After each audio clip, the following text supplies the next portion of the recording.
I'm Emir Ibn Shahban, and this is IDN News. Thank you for joining us today. It's on Thursday. Tonight, Indonesia faces critical developments, shaping both national life and international determination. We begin with growing protests across the country, demonstration marked by the tragedy and determination and remarkable wave of solidarity reaching across the Southeast Asia. Next, we turn to South Kalimantan, where rescuers have discovered the wreckage of a helicopter that disappeared earlier this week. With foreign nationals among those on board. In financial news, Bank Indonesia has entered a burden-sharing deal with the government, an extraordinary move that could be the country's changes. Now, and later, on the global stage, Indonesia presses for justice on one of its embassy staff members was shot dead in Peru, raising concerns about safety diplomats in abroad.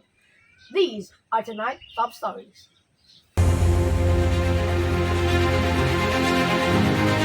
Now, our top story this evening.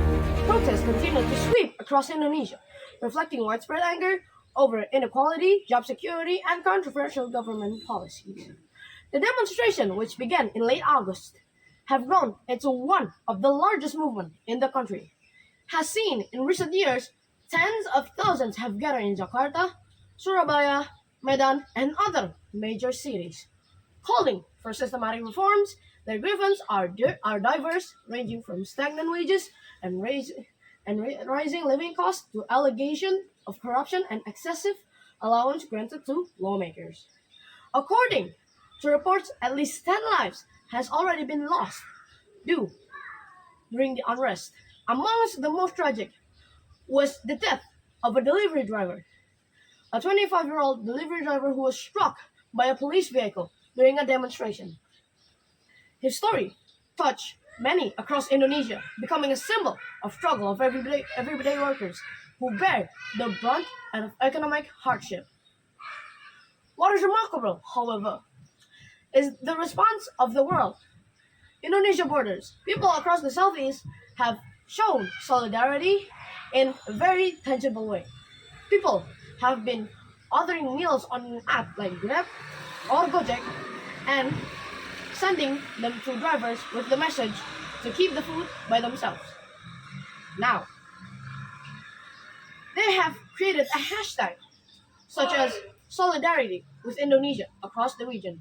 This gesture, though a simple, have brought comfort to delivery workers and their families, many whom are directed by impact of the turmoil.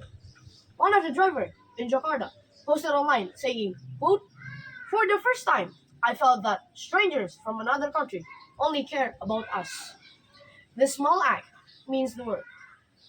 End quote. Human rights organizations have weighed in urging Indonesia to restrain in their handling protests. Amnesty International has called the government to ensure accountability, reported excessive use of force by security personnel. The government has acknowledged the demonstration and has so far stopped short announcing concrete reforms. Officials insist they are listening to the people concerned and emphasize that the order must be maintained. Political analysts warn that unless meaningful economic and political charges are introduced, these protests could become a defining moment for Indonesia. Now, the combination of rising public frustration, international attention, and symbolic solidarity gesture is creating both pressure and opportunity for policymakers. For now, the movement shows no sign of slowing down, and all eyes remain on the government response in the days ahead. Turning now to South Kalimantan, where rescue teams have located the wreckage of an Airbus BK-117D3 helicopter. After 3 days of intensive searching, the aircraft operated by East Indo Air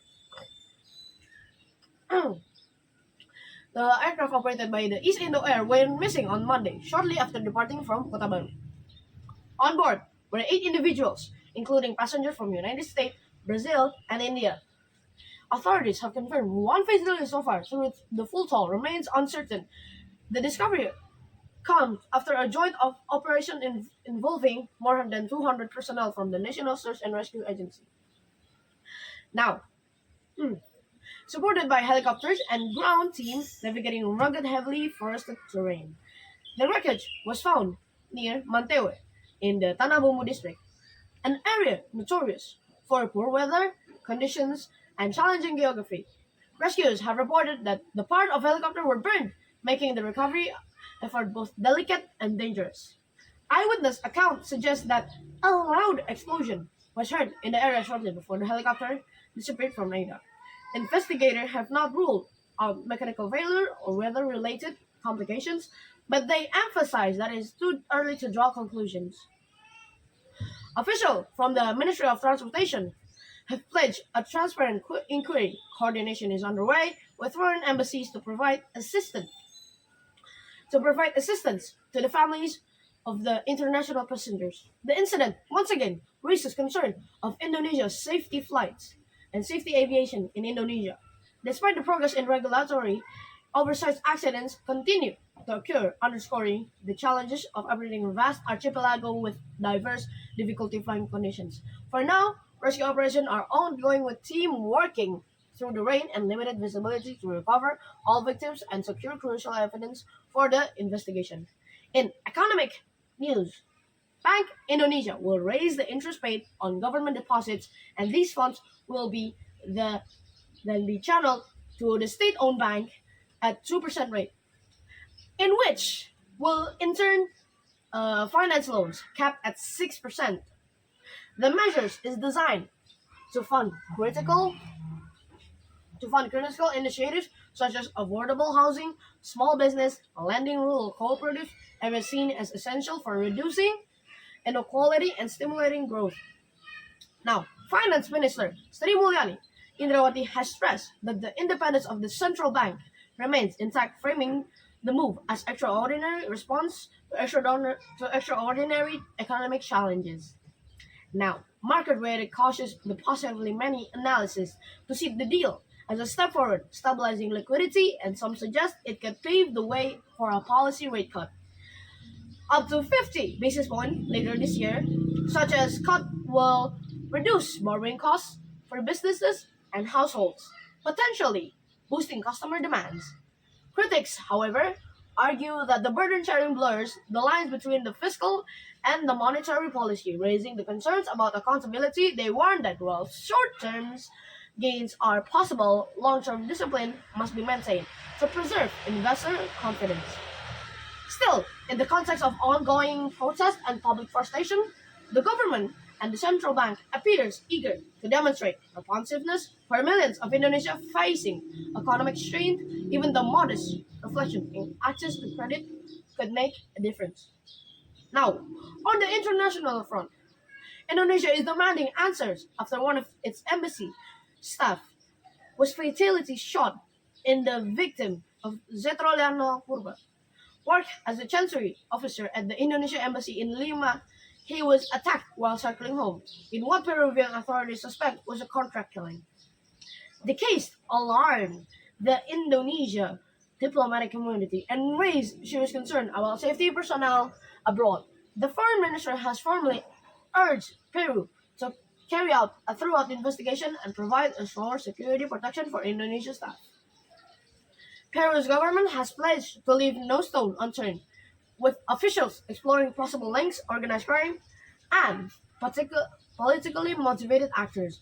The tragic loss has been met with grief in both Lima and Jakarta, with colleagues describing Purwa as a hardworking and compassionate officer who dedicated his career to serving his country.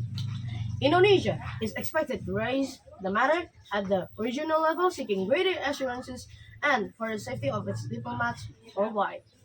And that brings us to the end of tonight's broadcast.